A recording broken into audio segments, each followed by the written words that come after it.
Salam leadership, salam presisi. Salam presisi. Assalamualaikum warahmatullahi wabarakatuh. Waalaikumsalam warahmatullahi wabarakatuh. Ya, hari ini kita berada di studio podcast Sespim Polri. Kita akan berbincang-bincang dengan teman-teman dari Pokjar 10. Dan tema kita hari ini adalah membahas tentang ganja. Ganja ini menjadi sesuatu yang menarik. Bukan hanya di Indonesia, tetapi di seluruh dunia. Terakhir kali kita sama-sama tahu bahwa Thailand melegalkan penggunaan ganja. Sementara di Indonesia, terutama di Aceh, itu produksi ganja itu sangat luar biasa. Dan tentu saja, ganja di Indonesia masih dilarang. Nah, hari ini kita akan berbincang-bincang dengan Kombes Alpen. Beliau adalah Direktur Narkoba Polda Aceh tentang bagaimana ganja yang ada di Aceh. Pak Alpen, bisa diceritakan barangkali bagaimana sih kok ganja di Aceh itu begitu terkenal? Apakah ada sejarahnya atau seperti apa? Silakan Pak Alpen. Jadi Aceh di Provinsi Aceh itu provinsi paling ujung, merupakan jalur lintas perdagangan internasional, dan Aceh tersendiri itu provinsi yang kaya. Ada emas, ada gas, ada tambang, ada mineral, mangan, dan semuanya ada di sana. Namun karena situasi negara yang sangat dinamis saat itu, sehingga para investor enggan untuk berinvestasi di Aceh. Namun masyarakat di sana sudah terlanjur ketergantungan kepada usaha tambang, namun tidak bisa memenuhi kebutuhan hidup dengan cara legal. Kita mengetahui Provinsi Aceh itu ada 23 kabupaten, namun penduduknya hanya 5 juta. Tanahnya sangat luas sekali. Kalau mereka berproduksi untuk bertani itu agak kurang menguntungkan menurut analisa kami, sehingga mereka mencari cara-cara ilegal untuk pemenuhan hidup, karena memang nilai ekonominya sangat menguntungkan, karena untuk 1 hektar itu mereka cuma tebang pohon dengan modal 1.500.000, setelah itu dia nanam modal 500.000, 3 bulan lagi itu sudah jadi harga sampai 200 juta, 300 juta. Oh, luar biasa sekali. Dari harga modal kerja 500.000 kemudian menjadi sekian ratus juta. Tapi ini tentu bukan menjadi hal yang menarik untuk dilakukan. Ini adalah ilegal. Ini adalah legal. Nah, tetapi tidak ada salahnya hari ini kita mungkin kapan sih sebenarnya ada ganja di Aceh itu kok kemudian banyak orang di sana atau kita di Indonesia ini mengenal bahwa ganja yang bagus itu berasal dari Aceh. Gimana Pak Alpen? Ganja itu dulu pernah ada di pegunungan di Afrika, ada juga yang di Eropa. Namun ini ganja di Aceh sangat khas. Pada saat dibakar itu warnanya biru, lain dengan ganja di tempat lain. Biru, stimulannya sangat bagus. Itu bagus untuk nafsu makan, bagus untuk olahraga, bagus untuk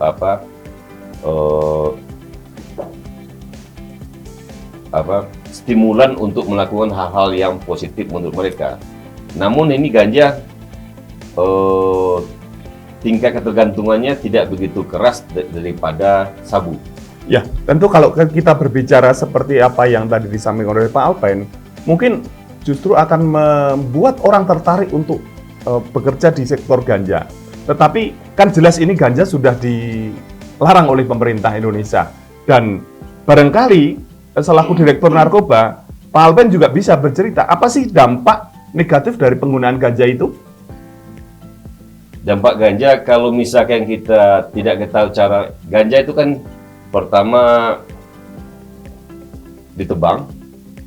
Ciri-cirinya kalau dia mau panen ganja itu yang pertama 3-4 hari itu tidak turun hujan. lalu dia tebang, lalu dikeringkan selama 3-4 hari baru di packing. Dari packing baru dijual. Itu yang mahal ganja itu kalau bisa 1 kilo itu di sana kalau di kebun di ladang itu cuma 50.000. Tapi yang mahal tuh langsirnya dari lokasi perjalanan tuh langsir. Nanti dari Aceh dari ladang ke truk itu hampir 100.000, nambah ongkirnya 1 kilo. Nanti dari mobil truk sampai ke perbatasan Medan tambah 200.000 lagi. Nanti dari Medan ke Riau tambah sampai ke Jakarta. Jakarta itu 1 kilo sudah 1.500.000, ada 2.500.000. Sementara di tempat itu cuma sedikit. Dan itu memang cara penggunanya cuma dihisap. Kalau dihisap di rokok, kayak rokok biasa aja, dilinting. Supaya untuk cover mereka biasanya rokok Marlboro, rokok gudang garam itu dibuka. Tembakonya juga di blended, dicampurnya dibuka, dipasang lagi. Ya, sebenarnya kita juga sudah sama-sama tahu bahwa efek dari ganja itu membuat fly, kemudian membuat orang ketergantungan, kemudian efek kepada kejiwaan seseorang itu juga akan berakibat buruk. Tentu ini harus dihindari. Selain itu juga kita banyak literatur yang bisa kita baca bahwa apa sih efek negatif dari ganja. Tetapi kita akan bercerita bahwa bagaimana ganja itu kemudian diupayakan untuk tidak beredar di masyarakat. Dan tentu kita sama-sama tahu bahwa berkali-kali pengungkapan kasus ganja, entah itu sudah sampai di tingkat konsumen ataupun sampai di tingkat ataupun berasal dari tingkat petani, itu berkali-kali dilakukan upaya penegakan hukum. Nah, bersama kita hari ini juga ada rekan Pak Adnot dari Angkatan Laut. Kita juga ingin mendengar nih peran apa yang bisa dimainkan oleh Angkatan Laut dalam rangka memberantas atau dalam rangka mengurangi peredaran ganja ini. Silakan Pak Arnold. Baik, terima kasih atas waktunya. Jadi pengalaman kami di lapangan di dalam memberantas narkoba, khususnya ganja, memang saat ini produsen cuma ada di Aceh, sehingga hal-hal yang paling simpel yang kita lakukan mungkin melakukan penyekatan di area pesisir pantai atau di perairan, khususnya di perairan Aceh, sehingga apabila para pelaku penyelundup ganja, baik yang mau dikeluarkan dari Aceh menuju mungkin Port Klang Malaysia ataupun ke Thailand ataupun ke provinsi lain, kita sudah tutup jalur-jalur. Dan memang itu sangat sulit. Kenapa? Karena jarak antar tujuan ini tidak terlalu jauh dan modus operandi mereka berganti-ganti. Ada yang dicemplungkan di seret, ada yang dimasukkan ke bodi kapal dan sebagainya. Dan memang sarana paling ampuh sampai saat ini saya kira masih melalui perairan. Ya, luar biasa ini. Jadi peran dari teman-teman Angkatan Laut pun mereka punya kapal patroli yang bisa mengawasi perairan laut bebas kita, laut yang ada di Indonesia ini. Tentu ini peran yang tidak kecil, dan ini saya kira juga selain mencegah masuknya barang-barang dari luar tentang penyalahgunaan narkoba, seperti sabu, itu kan juga banyak berasal dari luar negeri. Dan itu saya kira Polri juga sudah banyak sekali mengungkap penyelundupan itu. Tentu dari teman-teman Angkatan Laut juga berperan di situ. Nah, sekarang kita akan mendengarkan cerita dari polisi lalu lintas ini. Ini ada Pak Kingkin. Kita pengen mendengar cerita sukses dari pengungkapan ganja yang pernah dilakukan oleh teman-teman dari lalu lintas. Silakan Pak Kingkin. Baik, terima kasih atas waktunya. Jadi berkaitan dengan maraknya peredaran penyalahgunaan narkoba khususnya di ganja.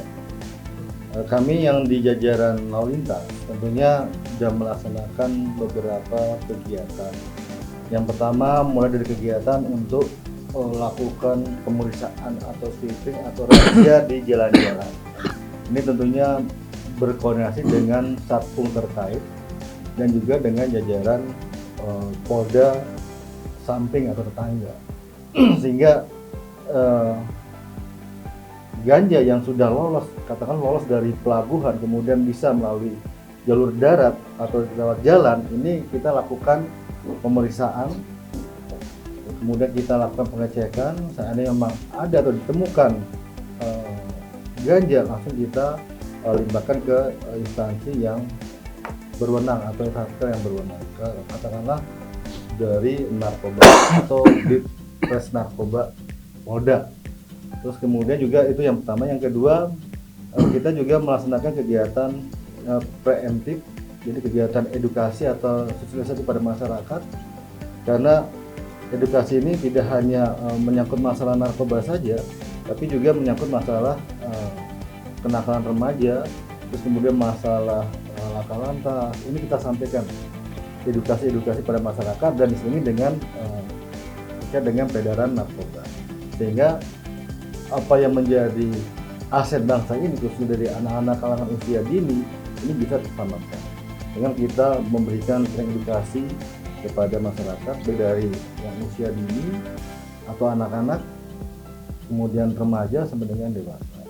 Jadi itu beberapa kegiatan yang dilakukan oleh jajaran lalu lintas, tentunya berkoordinasi dan bersinergi dengan satpol atau satker terkait dalam rangka kita mencegah atau mengeliminir peredaran penyalahgunaan narkoba ini ganja. Gitu. Iya. Memang luar biasa sekali bahwa peran lalu lintas itu hampir di seluruh sektor kehidupan. Tidak ada sektor kehidupan ini yang tanpa peran dari lalu lintas. Perpindahan orang, perpindahan barang, dan lain sebagainya. Itu tentu sektor lalu lintas lah yang menjadi berperan di situ.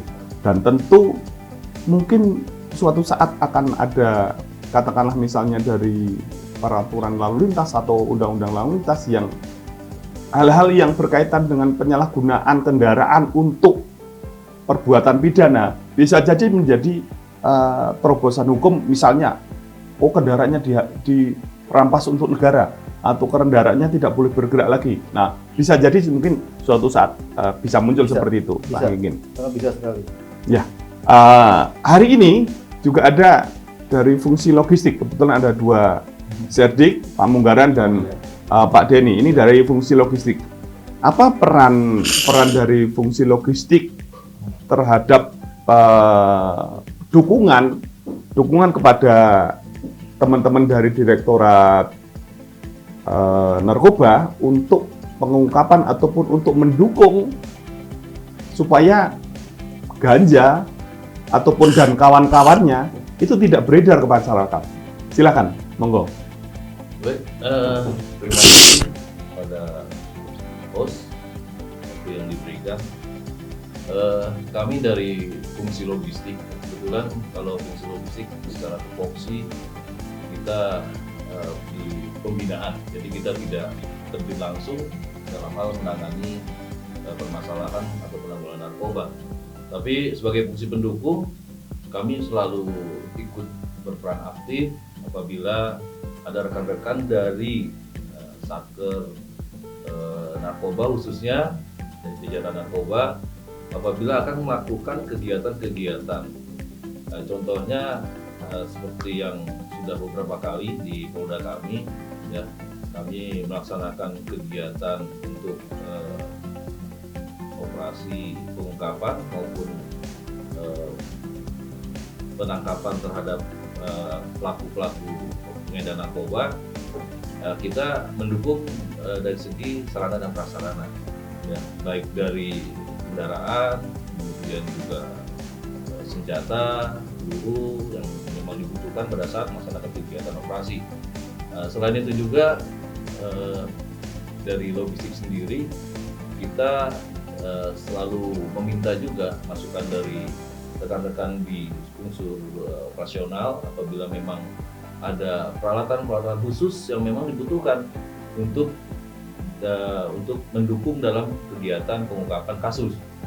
Nah, kalau nggak salah ya, kita sudah pernah juga pengadaan itu sifatnya terpusat itu DF ya, mungkin Pak Alven dan teman-teman di fungsi reskrim yang lain juga pasti sudah punya itu alat itu. Tinggal bagaimana kita mau merawat, kemudian bagaimana operator yang sudah atau personil di masing-masing satker reskrim ini yang ditunjuk untuk mengoperasionalkan ini, mereka mampu untuk merawat dan mengoperasionalkan. Karena secanggih alat apapun, ya kalau sumber daya manusianya tidak bisa untuk mengoperasionalkan, tidak bisa untuk merawat, sayang, karena harganya juga cukup mahal. Harga alatnya itu dengan harga mobilnya lebih mahal harga alatnya. Jadi ya salah satu upaya dari fungsi logistik, ya salah satunya kita menyiapkan sarana prasarana yang dibutuhkan. Mungkin itu. Ya. Tambahkan juga Ya. kaitan dengan maka tadi akses tadi mungkin perlu ada perencanaan lebih lanjut terkait mungkin pengadaan helikopter ataupun kendaraan lain yang sifatnya bisa menjangkau tempat tersebut. Nah ini alhamdulillah kayaknya beberapa Polda sudah ada mungkin bantuan backup helikopter. Nah ini juga sangat membantu saya kira. Demikian Pak. Iya, saya kira memang peran semua stakeholder yang ada di lingkungan kepolisian ataupun di stakeholder di instansi lain dalam rangka pemberantasan ganja, dalam rangka pemberantasan narkoba ini harus selalu disinergiskan. Nah, terakhir kali kita ingin mendengar ini dari Pak Alven. Kira-kira apakah dalam data 1 tahun ini atau berapa tahun ini tentang pengungkapan ganja? Silakan Pak Alven. Terima kasih. Ini Aceh itu peredaran ganja sama sabu bukan untuk konsumsi Aceh, tapi untuk konsumsi seluruh Indonesia. Jadi entry point masuk ke Indonesia salah satunya di Aceh. Ada ke Medan, ada ke Riau, ada Sumatera Barat, ada yang lain-lainnya. Dari Januari sampai April ini untuk ganja, ladang ganja itu kita sudah memusnahkan 63 hektar. Kalau tonasenya sekitar 140 ton. Sabu-sabu itu kerja tim dengan semuanya, ada BNN, ada dari Barreskrim, ada dari Polres, ada dari Polda, dan kerja bersama dengan Bea Cukai itu hampir 700 kilo dari Januari sampai April ini. Karena pernah satu hari itu nangkap hampir setengah ton dari Barreskrim sama Polda Metro yang Jakarta Barat itu mengamankan di Aceh kami yang 276 kilo sabu, dan dari Barreskrim nangkap 200 kilo sabu di hari yang sama. Tapi memang peredarannya sangat masif, sangat besar, sehingga butuh kerjasama, tidak boleh ekosektoral. Jadi kalau ada informasi ya sama-sama nangkap. Di tempat lain kalau mau nangkap ya sama-sama kita nangkap, saling bantu. Kita pun dari Polda Aceh welcome kalau ada informasi, kita bantu semua.